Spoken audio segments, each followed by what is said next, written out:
eno nso aburokyerefo no eno ana wo mode nam www.somponline.com ensem ne nyina ya kire na boade akoto okokosani mu a obenya ne brodo ntwo ne nyina da na watumi akenkan bi ahwe bi wo wani so anwumre just hot kinky na waboy asene na yede to awo na emom kase no eba te se midimafo eba center Dr. Tam da so wore time ato ye nso anwumre ensam ne doso na watwere nyina mu de enso ka ho na emom de edi mu akotene bi ne se upiam ogomwa Easter pania wono wamwa yi no se dwemtre ne dia ma MPP amyoko no wase wo monka mo homomo na wo munya adwuma so na adwuma wo mo beye no wa kirekyerem sanso ena eye afija asekere isin so dwemtre ne ayato abade ama no wo sono amanyoko ne nkrobata ho watoto bi e de ama empanifo ewo eye party no headquarters sada ena afija kwa abre south nso no oda timatim letter area assembly man ena oguso lobby na wode na appeal bi ato mpanimfo anim de ensama ye de ba na se ye de sansem we nyina ba ewie ya ball bokra san wa akiri e de ka ho a na watwi mu ya bu nsam ne koso nia enanu bi wote ya na wobusa se mo ye so ya Ghana ha ai Ghana de no na wati bio binzu ozo na watwi ne ma ye busy pa timentimi antie news no ene ye tie sompa no we ne ye fe na Ghana this week no ne ye san bo bio na watwi mu nsam no ne ye ba ya de bokotodwem no ye timi a kirekire mu kama e de ama wo haso husua obrempon na kwaku ampoma wodman kuma chia me na afi nana opon checheku ena afi triple A man ejapia apamdada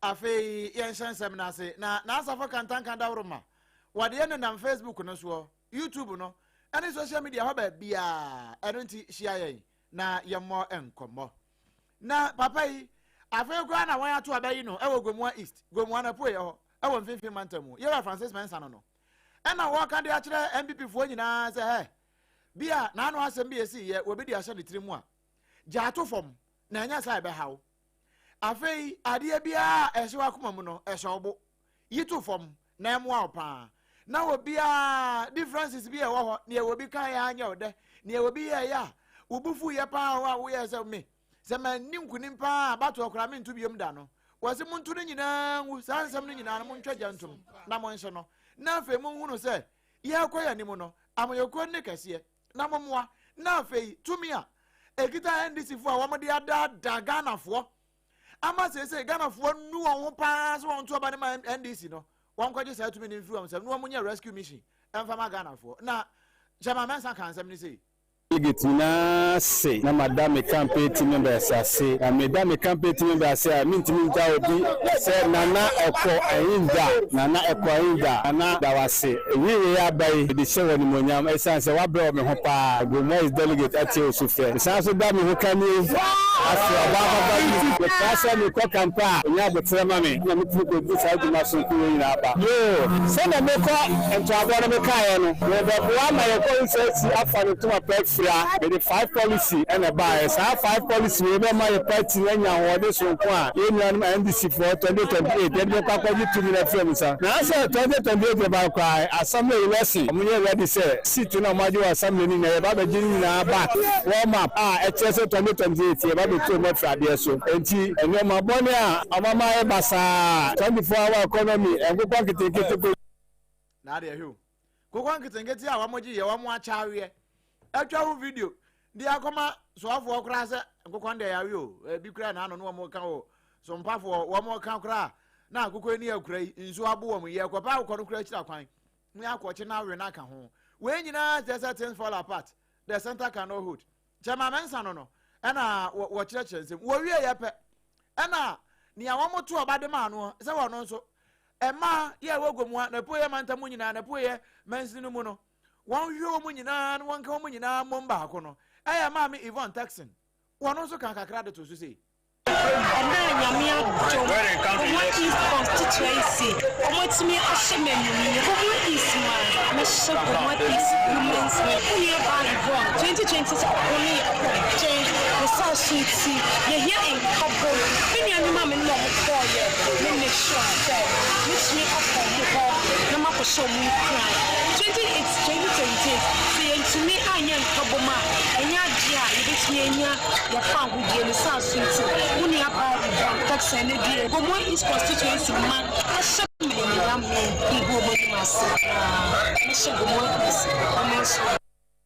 Ani ya bwashe ni ya washe ya no we Yvonne taxi no one na say ma no wo beda o ma no na bra na chairman ka say on say na ne nifa so na ma me bigina ho we wi ekura no nsa yam ne komu na ya na genge na we nyina kwaku adema ene de bai na wa santimantam nso eye afija sechere isin so about 20 bi so na osunu amanyokuo no ena omabomodin to aba na omayi eye constituency chairman ye friend no yera kwaku ofosu no wose wonim ne enti a eye MPP amanyokuo no empanifu a etinkran ena tese omo sode a na omo abowura constituency bi mu na ne omo pe anom de constituency ni ye ene chese ne grassroots krompo be kire no omo se no omo mfa anyasem ensem ya de afoforo mpanifu a matem akamete se ne kan wa akwakoye kenna enti yera kwaku bo modern pa no munsu enyu ena odedwo na koma na ene obie fire edigu national executive ni so ka chom se momo sode a motenkran ena mo na mo kire na grassroots for enye grassroots for nso omo no omo na wo constituency wo no omo na omo nimpani a omo to abama na ye ade ebeboa na mo motenkran na mo sode a na mo to ayampia mo sode a na mo furewurewura eye party no constituency biara mu na mo kwakwa ha adwene wo ho wose ne esi enya ade a ono no betena sa ehwe han sa ade to aso sa se ya to abade ama no se afija sechere east MPP dwemtreni nkrabata wo ne de se na etie bia ode ne nan ne kokromoti du ni nyina besi fam na wahwe ama ne enye no omama na ayiye as election and sign so unless electoral commission and the yes it say your party as say electoral commission organize election na say ye de hu si ho se ento abama ye na tu wia ye ntran kan emfa krata emami ana your party manifo so eni be face Ghana o nanti aba pro aba campaign e yesi asem e ye mre ye nuanu bebre wa adwuma ye nyina ye wo nnwuma eso party hu don't know ye say ye daje ye say ye sika ye say ye bre e de ye campaign eti egusa omo say sika eni adaje eni mre aye de campaign ombetu ama ya na ye party so to say yen any assurance omo entimi anye successful and say omo win no yes e kan omo to say ye de yesre o ye ni adaje ayesa akose ne the election adaje ayewo adaje a ye hwese Dr. Mahmoud agenda no agenda ni nyina ne say Dr. Mahmoud Bamia ana ye hwese ye beboa no amana ba be president as ye beboa na ye beboa na e sha say free grassroots e sha say free afija sechere is constituency if say emre santini MPP ba ye nyina no afija sechere ya kire say MPP hu do no enti eno no chiame a woni masem kan osena na waso a wei aye yera kwaku ofosu constituency chairman yato abade ama no afija sechere east MPP amanyokuo ni mu ena yete se wode ne nsem edi tudwa nanso ni nyina mu no ensem wode atudwa nyina mu no afiansa ena national no ebo modern aba betena se pen no mbekwa boro no ma pepa fita de sisi so yi nsem ni bia no a ene ebre ene nkrabia ene beche ni nyina mu no asante mantem MPP hu yi edie ntia eto de adin se ya na oje ho na enya ya no wape bibia de wate udi nso adide emu eduru just hot kenke mako papa bi na wo montwe mfa nche na mommea ho na jima ho nto ansa na ne apese odwene ho kora ba abedwene ho abusua yeda so wa asante mamu na nkoma aba abedu edi free ho eba no we free afija kwa abre anafo afem na ehon so no o de timatim ehon ne yewurai assembly member won potem ho ye honorable William Opoku ana wo chese no kwasem ni wono sa assembly man na adwuma no ase wo ya ye kura ya MPD aka ho de friend lobbying so wo wura assembly no wo lobby ani no wo ne wo mo nso aka bi ebam edi nkomo de ntia wo ka wo nyina ne se ye ka anyina mankane ya ene ye de ensa fa da ho ana aso a wo mo potem ho etimatim ne na afa titru extension no baabi wo mo de dasum mu afi akwampa wo mo nya bieye ana secondary school nso bia ya wo ho no wo mo nya bia ebeboa ma adesuapa wo mo nsa aka bi enti wei na desre Toma, mimi etimatim bebe here ya nema de me no kase we secondary school there are clusters of schools at the school bebe and the one because of the bar, it can be 30 by your secondary school back of our until Nanamani Swadi, I was as I said to her, because a basic community day, Libya, the Mayo, until I know so idea a day of commerce of pass and Yama, Mia, Madaloma, one show on Somalia, Eltosubun, a yapine, contractor, Ewaswa, Waba, why first school to Namayo, in an interest or aspect, by a first school to Libya, and to my family Subun, Ama, the Kaya and a say, the Eltosunians are estimating the way with a towers, apart from more road now, contractor also, why first school to Libya, the man table baby, I say, I will get a crowd of baby, it is so tall, baby, a penalty, and a minimum in the Mina SS and Yama, it will not be very good for me. I believe I said, you look at a crowd of baby. Show. Baby to say to him, get a crowd, one money with the baby. Way, Honorable William Opoku, Assembly member, one potemho, na desra. If you watch us, and yes, what to walk out. Or yet, Assembly member, or ya and who's MP, Lobin pa, and ye would have baby, I say, would run or pimpun to baby and woo rura. And they say, I can't super party with me a lobby. I'm a beer by fair one hospital so. First one more to a fahono, and also abu. I might say, could I were to me and crack, I'll lobby am 50 bucks of cement, or more day, young Wedma, and in a lobbying skills and also the Okaini. I have the swimming and Sapper Pen and Ghana waterfall, and now I will do so a bremen. Now I'll be about Comano, and I mean, Bianca Samana, and the tennis one of my soul, and maybe Abasa, the two for gas of me. Or also so give me a cabba on one I am. It's in your one as I told me, Cassette. A moonso assessor, a bypass of a baby man, and no school more so. Or moonso and Sassa, my luminase. The day car, I buy only a mobile yaba, and so they are no school for me. Let me at a summer buy ya, they pay millions and a moon swim line. Ah, no vampire, sir, and when my 50 about the counts, they say I'm a hospital, so. First one, maybe, Madame de Cement, 50 bucks, I'm ready. Yɛde ba bɛyɛ ho adwuma nti ɔmɔkɔ so ɔmɔmpaeɛ ma me na mentumi ntena akonnwa no so nkyɛ na nneɛma pa ntumi mmra ɛma ɛtemetem kuro deɛ meda mo ase mo enti Honorable William Opoku sɛ deɛ ohia yɛ mpaebɔ na mmom bɔ mpaeɛ nso amommɔ nka nkyerɛ nyame sɛ wɔma no ntena akonnwa no so nkyɛ sɛdeɛ ɛbɛyɛ na adeɛ wɔgu so lɔbi no na foforɔ bi ɛni hɔ wɔtumi apere ɛde aba wɔne ba abɛdu ɛna di saa nkɔmmɔ wɔ asantema mu afei tempestuously Yengra na awatwi mu nsɛm no mu na ensam a yɛdedi wonto na awatwi ne yɛwɔ se yɛsi ukoso no yɛnyere ho na yɛnsi ho akyire emfama ho yɛhya se de afri na odwada no na Kylian Mbappe mu bɛka selendi na yɛhya se a na awatwi atwa mu ya ne yɛwɔ mu a yɛwie nei MPP no wɔn nsɛm ho apa so sansa na awatwi atwa mu baako no na wɔn nsɛm bebre sansa abato a wɔn kɔɔyɛ nsɛnsɛm bebre ɛnesi akyire na ɛno and our party no Deputy General Secretary Edma Haruna Muhammad what did to John watch say we MPP ni na se na no se munu ya hom kodi ye wo hu wo mu bia wo mo chiwa wo mbetwe wan so ompo mu so katache afrifa. We are a law-abiding party. We know the remedies attached to such matters. We also know how these particular cases can travel. But one, there is an injunction that is recognized in law.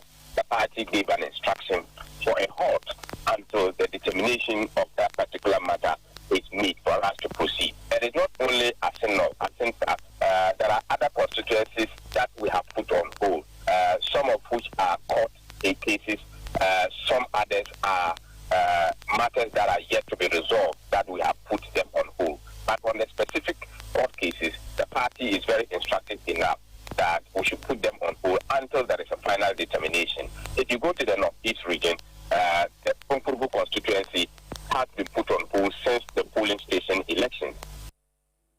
We Haruna Mohammed no na we no ana so watete ona mamanfo media no so anemum ne obeso o kirem no de obeso o kirem wo sompa so na obi ate e wo media no so se we no ba ye wante se sompa obi aka bi e wo sompa so se na emum na so yi ano ne se wo wa what is what me sa se bi onsem hunu ya wo mudi Dr. Mahmoud Bawumia na shachi no say he ne ba ka bi as ne hu I've heard people drawing the name or dragging the name of the flag bearer into this. And I want to use this medium to let everybody know the decisions of the party are not decisions of individuals. And they must state, and people must know and desist from dragging the name of the flag bearer into such matters. The flag bearer is not a lawyer, he's not a judge, and he doesn't sit on any case. And if anything that is being determined by the National Council of the party, the National Executive Committee of the party, do participated, it is not the decision of the flag bearer. It is the decision of the party. And this has been done severally. We are actually Adema NPP was not Kurukaman Haruna Mohammed. Na dano Jordan nso won se sa na watching mu na aban nani abrepa hwekwan e betimi afaso a efi a SCCs wo ye gata kese mu ema nsunsu anto a enya baabi nkonkofa ema enko be ye wo se ekọ nti aye ekọba ne sa ne pe na fe insuhiri ana abayi enti yenka etiefo yawa dano nso brantam ye to ye ya ewi echire ehiri fa amanfo yi ehwa na montuo ma mampani hye se yemfa edamienu nsi wonom sa adan yemfa mprapra yemonten so ntete gatamu no kuro ni nyame anum ni Ghana fo ya ade ma ne so anie bia ye ba ko a enam so ma nipa ne ade hye ho kan ye pa eye nkramantem am se alajo na alajo efi ye betete efi ye beko zoom lion panifo kasa ada no dwada na omudi to dwa kire mu se Iris wa ento ankopem se sa na wotwe ne beko na wieye ne da etoso eye du nsia no mu e obusum yi mu amu no ebeduro no ma sise efi ene ne a enkoso yie e wo alaju nyina afri ho. By next week, Wednesday or Thursday, we'll be able to finish all the exercise consistently. The minister says tomorrow being Sunday, he's going to use the time to come and support. We are all coming here tomorrow. Monday we are here, Tuesday we are here, Wednesday we are here. By Thursday we'll see that everything is off. A continuous exercise, so we're going to work on that. Dr. Joseph Sian Ejapon na hutedi a bebre na tade kano Zoom lion ono no ye pani a wode adwumakoyi ano a yete se ode nsem yi ede tu dwada no Abusua Zoom lion ene asiesie nyina no sa na anu no a ye yide tu ho no na time da so ede nti enwumre minim yade a aba so efintimi de yade ba eno Dr. Time da so midimafo eba center no wakwa ma wode time ato yade no so na wayi afiri ho na ho ato poku asema yira ho na yade yira ena afa ebu akwa agogo asantemamu yade napon de efefa ba nyina wo mo gogo apono ema hoto abusua ene yenwura hafo ano south east hwa e wa asantemamu ne yewure na ho na DC ene MP wo ho je gu wo mo chemunye je kuma enti adadwo ada no enkomo efiri ho ba bi se timamufo e wo ho na no mahemfo ka ho wo mo pa lai ni nyina 24-hour economy marketer Ghana man penin boss se wo sisi ede ama enkurotama hodo no asa se wo mo se wo mo de kwa adujama na nanom aboabo wo mo ho contractor kura afre won se na ye bante mo ntwan yen wo mo afrefre wo mo ayonkofo nyina se nna empenimfo be kate so do nti mo mra obi afa ne mpabo apapa ne ntoma papa afira wo mo to ho atwan wo mo to ho atwan kura wo mo to ya ne che se onabo moduru abeswa se ho no wo mo kwakoye no mo se ehene ha ene empenimfo na ni bre pa ma na nanom kura kasa bi na adehye no sa adwada no de wo mo tete ba yi ni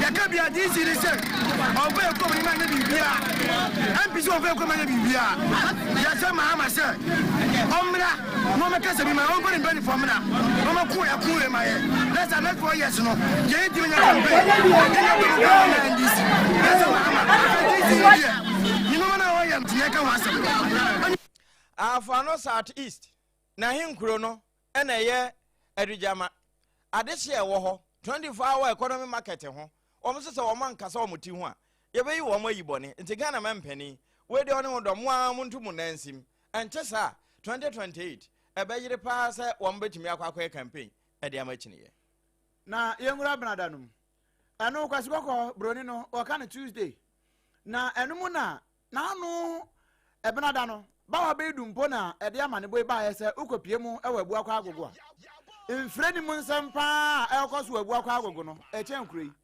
ene se womozi agogo station ho na ne ana ya wom kura ne se ene pro station ene de anim hwe ana alata fo ma ya womu ni adwuma bia ya wa alata tudubu adawro ma womo adwane afiri ho abaso ma Ghana mu womo ba ya kura no womo so womo ntonton scraps womo kura nso a womo nye no womo ntonton house ne phone cover ni bi ne bom ni womba ya ne se tadua mu bo ha eno kura no womo ntonwo ne bom womba yusuo di atwam spedede na no womo de agi sika ne efra no 22 no eno no wone bebo e wa asantema mu na womba bo kura nka won hye dem no wan moy station ho no a ye kofa kai e de akọ miami ahodo no se odu aguguse ya bia nka wo kwatwade ana se bia wo ba ebu akwa nkasa ana nkuro na akwa aka ne bia hyehye ho no se wo kọ ha station na akwa akwa kai no e ho no mo de ayo mo hotel e no mo wi wo mo ho e so ne wo mo ho nsu ogu ho na asemi ba ya ba wa bedu koduru ho no woni kwakwa pia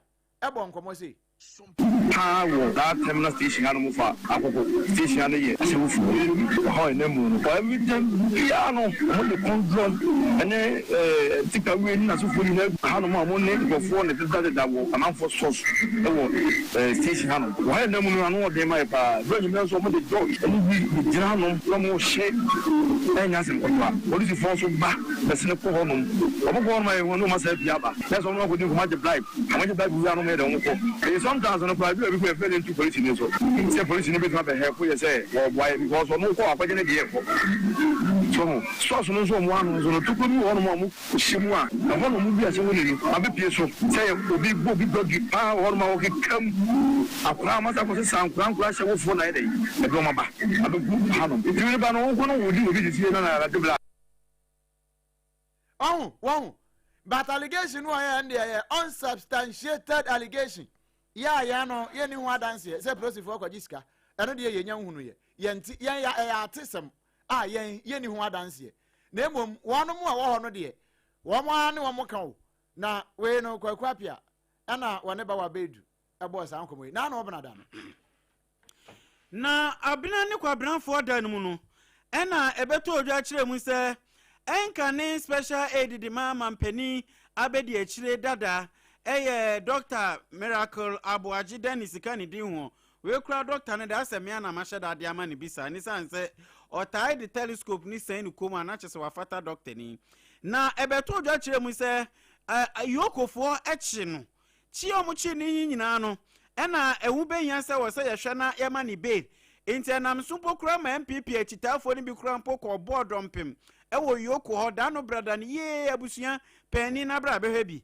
na eno na yoko se senate bia no sabe ajabi hu ajabiti ase ni akwa ya wo se ma brante ni beli enti ya di sika Ghana sika fufure opepepepepepe aduonu 50 million Ghana cedis ena yede to ni 3 so achese ne eye 3 shorts in super crampo sanso kan bi na ena oye na wenye obi ama na ntimi amboa na animanum ye yo enti anam so ma yebo pini eye wono ankasa ne mranim ni eye honorable atachia esquire ekani di ho ono na ye mranim ni na ye ntie nsem a da no brada no odi tudwa. Very unfortunate. How is it going to be released? How is it going to post the bail bonds? How is it going to do it? 50 million Ghana cedis, 3 sureties, 2 to be justified. I mean, 2 of them should post properties. How can you make this critical hour? Where are you going to find properties worth 50 million? Enti brofo kase ni nyina na ye ra atachia o. Ena yete se wo kase ono no ye mranim ni a okotwitwaje eye Dennis Miracle Abuaji ena yete nene no ebusua yeda so agina mamrenum sompa no nsia bre mu kase ebo enwumra de memene eno an yeguso a yebe edema no enya nwom ne yeto kase na yewura mu wo man ye fisemu Narcotics Control Commission wonu masaka won hu biu na sankomo we no yewura Muntaka Muhammad Mubarak Kanede ho trepo amman ana Mame jenopo kwa ajima Ghana mampani abadi akire we de wonya adaje pa se mama maka akire wo ene sa modemeto asoye na no de mahuhu bi ne no wobeche se ono mahunu se 73 access link drug trafficking wo mo ya suspect na we ni nyina ya nhwemu no de hu enti wonyadaje abo Ghana mampani abade akira amane se obi ma me akoba bi aba na ne yasi wo fie nyina wo bo na amane no se de afisa nso afo wo kan yi ni. We want to take the fight against narcotics to the ghettos and all the base and the massive traffickers. We've equipped them with almost 22 logistical vehicles. And this is doing a lot of work for us because as we speak, we'll be able to tend 73 assets that are linked to people who are drug trafficking because we are trying to move away from simply just getting those who have been caught either smoking or using it, but we are targeting those who are really bringing the drugs into our system. By the grace of God and the help of the Chief Justice, we'll be able to get a dedicated court to prosecute our narcotics or narcotic offenses in a special court. Eno eya omaya fisan so afo aso asemra se badwani yewra Muntaka Muhammad Mubarak ena na wote ma me Jenopoku Agyeman ena no wo kan nsem na kire no se enya de a sesei wo mo de wo mani esi wo mo a efa kakra bigu paper no so no wo mo abobo ahwehye no nko a o na mo wo mo a ekraba wo mo edo ne wo mo a ebo ho ka to ho nuro ma ye de boso ansa na atimi aya mo wo mo twa no Sarfo no ena wo mo de wo mani edi wo machi na asema ma me Jenopoku Agyeman so de to so ne se won de wo ka kira bambofo no se wo mo nya adwuma de be maganafo be nya gidie ene ahotoso e wo mo mu. The public must have faith in us. They must have so much faith in us that they want to collaborate with us. So we don't exploit people, we don't intimidate people unnecessarily, but we explain the basis of our actions. Eno eya Ghana mampani abadi akire. Excellency Nana Opoku Agyeman professor ena wono nso kasa yi. We eya bra edabnada no. Triple M wokobo na mane. Wahu. So wa kan se faith in us. Na nkanya nwa se wono wo ye prison officer. Na wo je obi sika se wo de ne be ko migration. Wo ye migration so a wo je obi sika so wo de ne be ko fire. Na fire nso age so wo de be ko soldier. Na de obi be ko a nye ba bia wo na afọ obi ba. Ni nyina no they must have faith in us. Eno ye brada no de ne ma me kan ya wo de to so no no. Eno na ye bo hwi ewura ukwada no.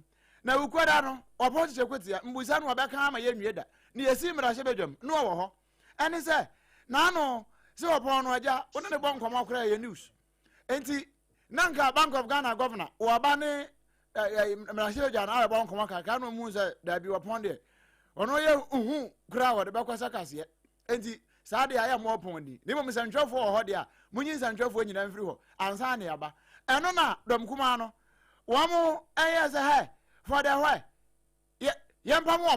Provided. They have deliberately cut off the timelines. Questions asked at April, they are answering backdated answers to 2025, not to provide the latest numbers. And they know that the follow-up questions will come. And so they are on this exercise to ensure that the media does not cover what is happening. We have further questions on extra losses that the central bank is incurring. You'll recall that recently, when the Bank of Ghana accounts came, instead of complying with the act to lay it before Parliament, they have still not done it. They invited you here, and they invited NDC party members and members of NDC caucus to come and announce an understated loss to you here. The finance minister has still not presented it to Parliament. We are observing more losses that are happening there, and they know the governor will be requested to answer, and he cannot lie. And so they are denying you an opportunity to cover the answers that he will be given. Wow. Woman is so much antro. No much antro. I'm the back of Ghana for who says, I'm to you. Say, Kuba for one contempo for one. And no more pamuno. Nayani, I am one, a wappy passwa. Yahua, Wabay, and no crown of papers in your heart. Ya number one, near number 4. Now, the 2 and 3, no, ye everywhere. Ye we had the pay. Eddie confirms so 4 months, 2 near 2 and ye, but woman yanina. Where you go your pancroma, or fancy the Bibra Jenny. Wakasa ya pet. And now, I patabri. What no no akasa patabri tisi dom kasiana so ena mahama yarega wono ne da dom kasiana no wono so frɛ opon mo no so o de mo amohwo ena no ahe na ayefo baaye ye ma mo be ebe ko baaye wo mo se da bi na no abato komisa baaye ye frɛ mo wo mo se da bi ena Bank of Ghana ho ade mo pe ene yom baji akọ The events that occurred pertain to whether or not, any time that the governor of the central bank appears before the House, whether it has to be a public hearing. That's the basic question. Whether any time that the central bank governor appears before the House, it must be a public hearing. And we said that the rules were changed so that the House can invite the governor to appear not before the House in plenary, but appear before the House as a committee of the whole. That is what the rules say.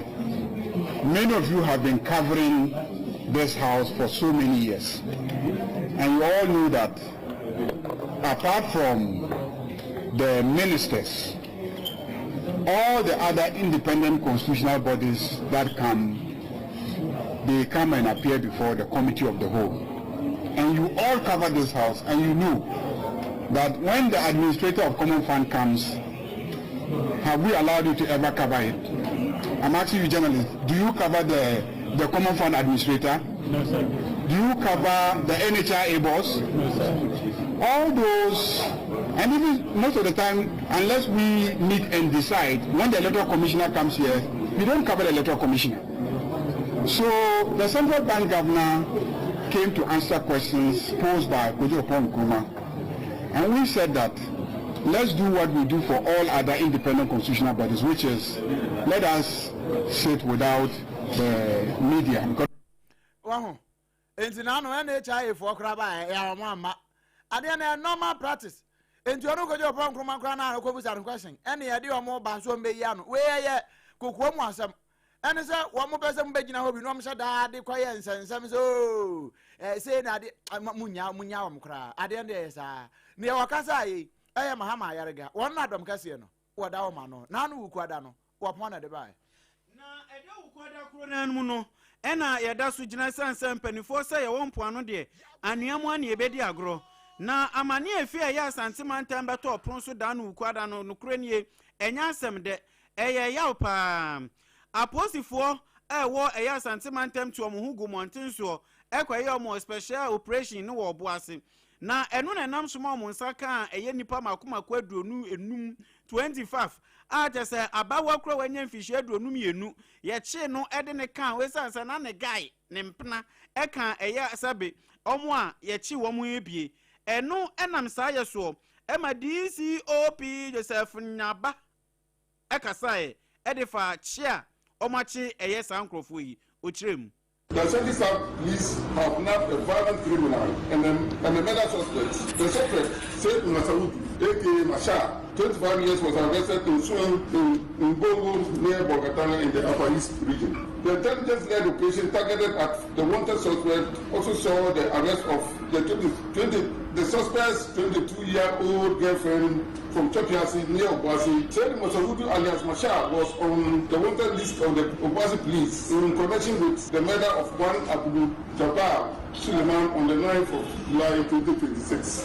Incidents and police action. On 9th July 2026 at about 2:20 a.m., the Obuasi District Police received this first call to the effect that a group of young men led by Said Masaudu alias Masha, wanting firearms and cutlasses, had attacked the victim, Abdul Jabbar Suleiman, and inflicted wounds on him at Afropenu site, a suburb of Obuasi.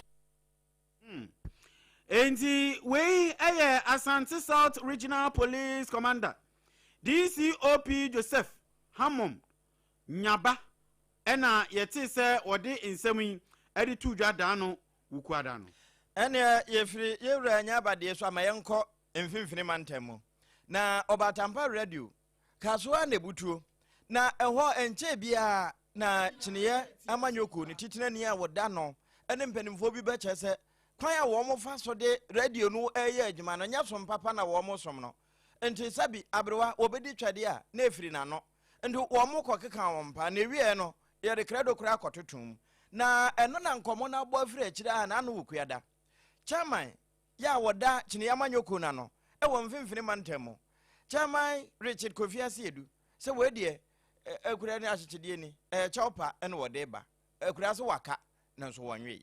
You will step on toes. You will make one or two mistakes. And I am not above the law to bulldoze my way through and say I have done it. And so what?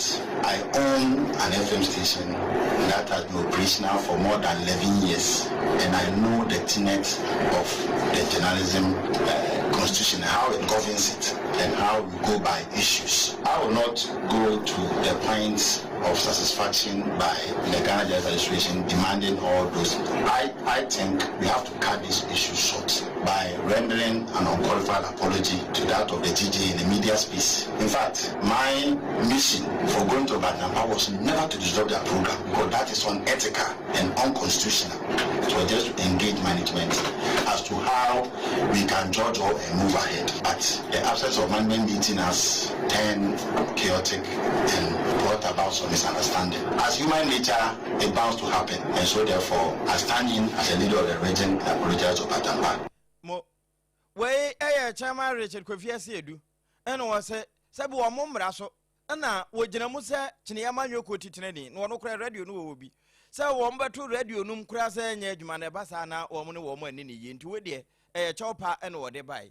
Na sa chopa yin so na ensantwrofo nyina president. Yewura Albert Kwabena Dwonfo ebe che sabio to forgive is divine. Na to err is human. Nipa na ye bone na mo yemfa nche no ginyame ete wakoma mu eni nsantwrofo nso de nyame som ne yesom adwuma ye hwe no nyame ene ye ye de asom no nti yasom eno nso de wokan yi ni exercise their constitutional powers to draw any sanction that may deem fit to him must be halted. We are saying we are calling for a truce, and we will use the opportunity to call on the management and staff of Batampa to also welcome this witness and also be guided going forward to make sure that we don't visit this issue again. All interested party must take or must be guided by without fear or favor, and that we have welcomed chairman's apology and chairman's reactions. No, Ghana nsantwrofo nyina penny. Yewura Albert Kwabena Dwonfo da wokuada na saa amaneboyi ebem. Yewura ya wodanum. No ukopie mu ewo hurricane mu wa mukro mu ho a. Wa mo fra na Thursday. Na no ya wada no. Enkra ne bia de bra wo na say Gan East mansini ya adome ye wo mu bie no. Wa mo so mbebubu adan to agu. Na adan ya mbebubu ato agu no. Ni titru pa we ni anu waka say engineer Chasa Sabre wana na ya ka say wani environmental health officer ya wo Potam ha say no o no anu wa cha say ayi kura we Ahmed Ibrahim a no kura ya chieftaincy minister wa mo mutumi say wa mo nya say adwuma nyina na wa mo ka e de atoso say we no kura no wo mama manfo wo matete ba bia nsu anamo wo ne ade no a e de akosi say ya woda no a wo man firi ho wo be bubu na na to agu enu ntititru sada bia ya na ya ka se opie mu ho ai Watermelon Street ne so na za do ani kire mu na Rising Sun opposite wa ni opposite ekwana da ho di kosi heavy do ho no abrose mbisi wa ne fa age kwan aboso se tam za fa ne se wo so mbebu ato so ma mu anto anwu asompa fo kra mu din na enti o so mbutugu na engineer Chasa Sabre wo ma won no se no waka no. We have taken a lot of steps to be able to avert the flooding that we experienced recently. As an assembly, we have embarked on desilting. We've done some dredgings in some major streams within the municipality. We have also cleared our culverts to allow the water flow. We have also done a lot of evacuation of waste. More importantly is the recent cleanup that we did, which was massively participated by the whole municipality. So we have taken a lot of steps, and we know that with these steps, there are still a lot that we are going to do. We have not just stopped it, but we are going to continue. But there is a particular area that there are a lot of squatters, a drain that is choked. So as part of the effort to ensure that we don't experience this flooding the next time. Wow, I don't know what you want to hear. I don't know. And I know South Street, you have been poking once a micrano. Gata, 1 year, 1 more chagata, no so. Answer you will be a Yabon could be seen. Wow. Na ano na no mo kirem se we se sa gata ise se o mu bu sa wo no sa iho abrosan wo mu yiri nyina to gu a ekwa ne bedam na afo wo de gata no wo ye e de akosi ya video kwan no aya benum ensuo ne to a enkogu dam dwom ho na afi atena befam na afa rising sun gata num na ekọ asem bi ensi ye entuo mbebubu dan ato agu e ka odan a hwe na wansu na na oye wada no engineer cha sasabre wo no ka asasemi Ebusiana ya oni ya afọ de ya na ebeto odwa wo mamra hyebedwafie se dom kese a woda mamra hyebedwafie no ano eye Yewura Mahama Yarega wono wakasa e de afa eye Asante Achim North Kwame Ohene Frimpong mobeka ya brantie meka sei onya mepie mu awo manga na mu anu sei ebeto odwa kire mu se eye niema bi akoso awo bi manso ama meka sei wakodi insensema ewa brofo nsem enunti eba ni sei na ye wona bi wonu amra hyebedwafie honom no ye twen a hwese bia umra hyebedwani se anya ade a wasiki permission se bia wokọ ana bibi nti ade obeteki such day sei na emri bi wonu na ba beto so pe etimi declare sa city no vacant na enu na Yewura Mahama Yarega oyi ano da no yawada ni sei. The practice of the house has always been that if the person is absent due to circumstances beyond the control of that person, such as the person is arrested and incarcerated and being prosecuted, we tend to, in the past, wait for the outcome of the prosecution because the person is not deliberately absent. The person is absent because he has been apprehended elsewhere and is being detained against his will. Even if he wanted to come to Parliament, he will not be able to come to Parliament. And so you cannot, declare the seat vacant because the person is absent for a certain number of days. Enia yeti yei eye majority leader Honorable Mahama Yarega ana yeti se woyi esa ensemi anon.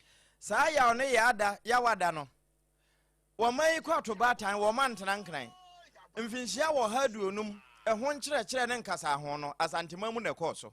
Na eno ana Yewura Justice Paul Bafoboni wo kasa ho ewo saa wo ha aduonum mfinhia no wo modie enkomo ana ekoso ewo asantemamu a eno ba bedu. Every generation leaves its fingerprints on the institution it inherits. Every enduring institution must constantly answer the same difficult question. How do we remain true to ourselves while becoming better? That question faces the judiciary today, just as it faces traditional authority. As we celebrate this milestone, we do not gather mere to admire how far we have come. That justice must be stronger than power. That authority must answer to principle, and that no society can truly thrive unless its people believe fairness still has home among them. No, Yewura Chief Justice ya. Justice Paul Bafoboni. Asem we okan wo Kumase. Na enam se na ya Asantemamu nto no.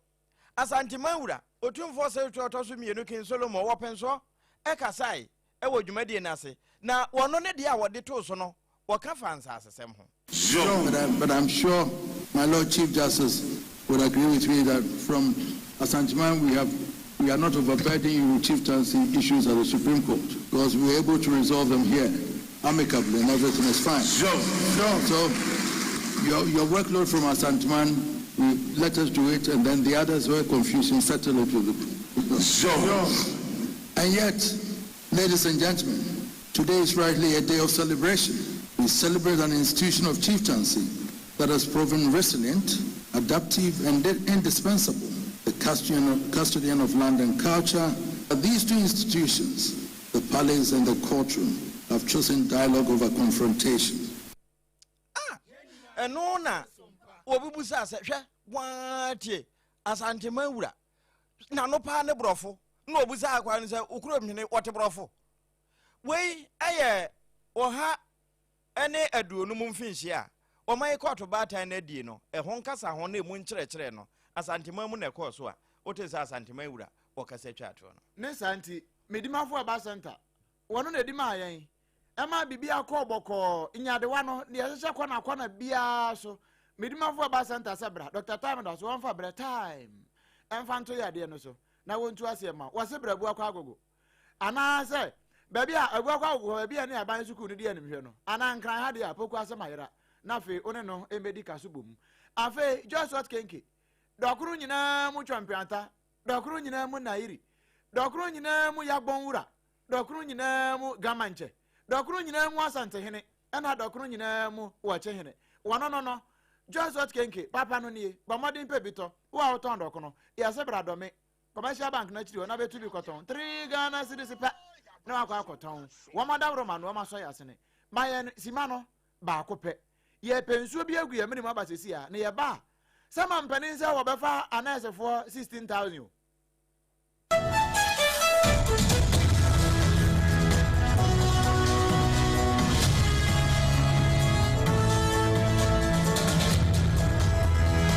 Midimafo, Pokwase Maira Accra. Midimafo, Pokwase Maira Accra. Midimafo Heba Clinic Aba Accra. Ani owuntie, passengers egumi kaa imu yi. Ehwa na dodo na ekro. Eni sa Accra ne potem ye demo. Ani ye demo ampa. De se de edutwam Atlantic International University, America memu. Abo Dr. Adujamfi Babaso, honorary degree as a professor in biology in herbal medicine. It is said here, ayaresano, ayam more. Oh, nisi minim wife ye kopa wo. 1 year 1 cedi. Ni send betom wanza ni ATS kano. Nisi mi konesi na ensheda nkoye na esakakra. Ti say wa peje mu ama hodiam bem. Konesi ne mu de we. Obo wudi ba de kro. Ba de kro ye stroke nso de. Wa fa no small. Chese agidi wa wu ani de asie no. Yare bia etatia e wa Dr. Tamda so endi so. Diabetes, hepatitis B, prostate, hypertension, malaria. Yare bia. Kumasi say owo agogo. Opposite government school no. And nkra hanso obepiem e wo pokuase mayira kwan no so. Free doctor 0244 774 282. Number 0500-727215. Midimafo Herbal Clinic. Midimafo ne hwa.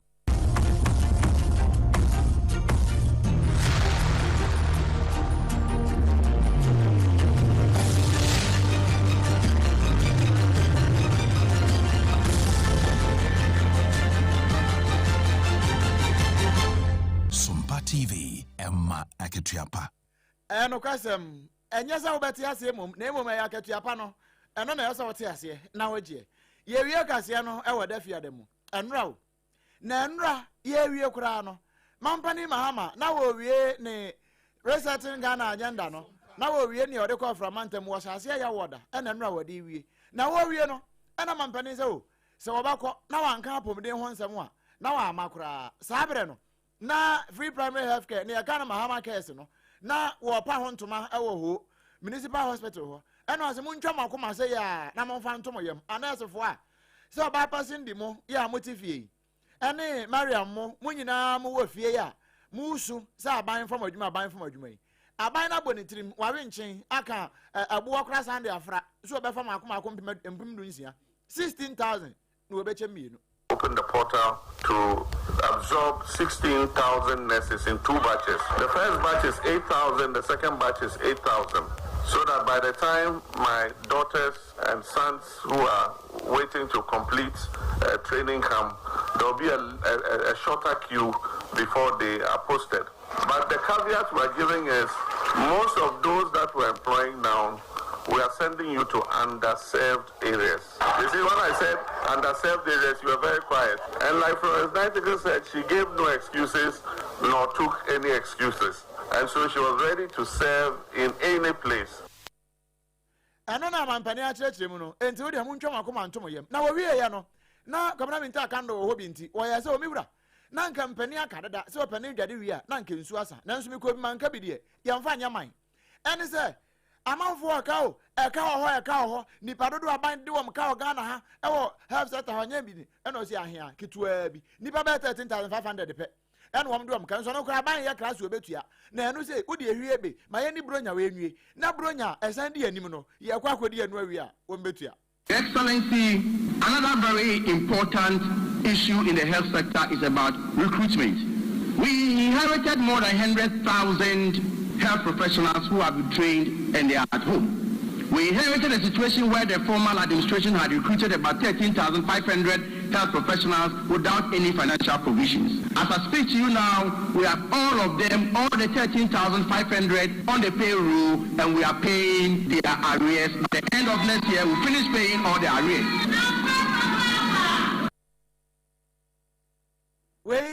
ya onimnyamfo kwabena minta kando eno wa kyerɛkyerɛ mi na wo wie no eno nso kwame agboja wo hwa se wade bosme miansa ne salary ade to mahama cares futuo num wano nso so ye bi sansa ne odi akire no ya no osuan ne odi anim nante.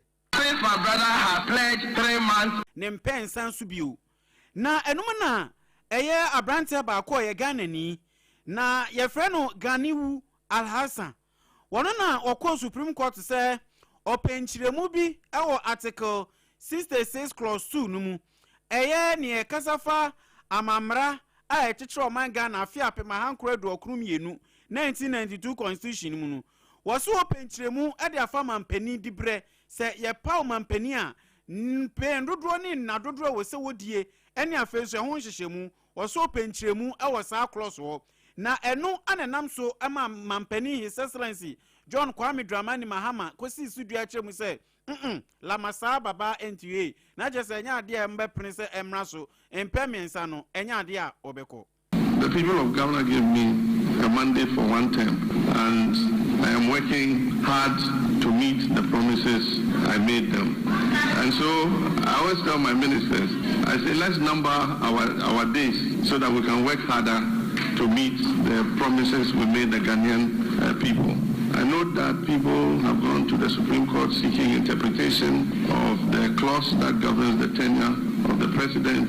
If you ask my personal opinion, I thought that it was clear enough. Me, I've read it over several times. It's exactly what it says. But if they want to ask the Supreme Court, that is their business. But I know that the people of Ghana gave me 1 additional term, and I'm going to work to meet the trust that they put in me. Thank you very much. Enia yeti ye eye His Excellency Yera John Kwame Dramani Mahama ena yeti se woyi nsemi ano dano efiada no na no fiada no ena donkuma no ba no dani ya wono anso na ye futumra se bedwani onumanyamfo Alexander Kwame na afanyoma ken wode beto so se sade na no Ghana mempani bobbo mpanimfo bi din se wono monkonkɔ ye adwuma ewo Supreme Court nom ne ho ade no sade wo sikan ne se NDC not a principled party the entire worker sa no abusua fiada no sade wo se no ni. Unfortunately, as fate would want it, time has exposed them. Their double standard, their hypocrisy, and their unprincipled posture. Is it now okay to nominate more judges to the Supreme Court? I'm not here to talk about the qualification of these individuals and all. I am attacking the political decision. If NDC says certain things in opposition and cannot stick to what they said now in government, then Ghanaians should not take them serious. Eni awoti ye eye donkuma ewo ma Ghana mra se bedwafie wo mo ba no dani wono anso na ye efutum mra se bedwani onumonyamfo Alexander Kwame na afanyama ken na wokasa wo sansemi ho e kire se chiniya ba na etie konwa so yi sa yemfa ye nokora nya adwuma pa debi onye principle afi ball bo ene no nkunu ya wo mo de gbo ni se wo cap no aka matches mienu pe ne yawie bebrebe a wo mo sha ase June 11 nyina ya mukodi ska 30 million Ghana dollars so mo jiji ska Ghana halala sulala e de akwaje cup ya ba nyina no wo ma betena fie nanso aka team sine maako nan ya ene no nkunu ya na Sarfo kantanka na papa clef mo wo mo betena se ampa be madedesta wo mo nyina betena se e de live commentary e de abrew na we no Kylian Mbappe ne France team no e na wo mo ne Harry Kane that bia fi bia wo mo say it is coming home say wo mo nte da fi ye nso wo ma kan so still wo ma nte e for England for asem ne yake wo mo de ba boni am ye hu ne a ne ho oden se ne nyonko na we no ne obewi ni na so no beto so 3 na wo ne obelusu no ya pe flowers bi di amane de akita e de akofie de akwakire ne yere no ne ma na eduru ho sa no a commentary no na Sarfo kantanka betena se na fe woni abedwafo no e de ne nyina de abrew e ka wo nko na